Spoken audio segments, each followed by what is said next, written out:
Hi everyone. మన పిల్లలు ఎందులో అయినా పార్టిసిపేట్ చేస్తే మనం చాలా హ్యాపీగా ఫీల్ అవుతాం కదా. అలాగే మా కెవి అయితే బైబిల్లో ఉన్న కొన్ని క్వశ్చన్స్కి ఆన్సర్ చేశాడు.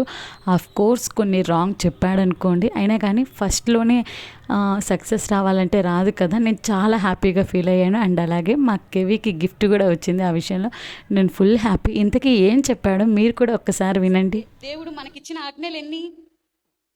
10, ఆత్మఫలములు ఎన్ని? 9, ఎర్ర సముద్రం ఎన్ని పాయలయ్యింది? 9, ఎర్ర సముద్రం ఎన్ని పాయలయ్యింది? 2. 2000, యోనా చేప కడుపులో ఎన్ని రోజులున్నాడు? 2 రోజులు. యేసయ్య నీళ్లను ఎలా మార్చాడు? రాజాజుగా వచ్చారు. Okay, good boy. ఒక ఆయన చనిపోతే యేసయ్య ప్రేయర్ చేసి లేపాడు కదా, ఆయన పేరేంటి? రాజులు.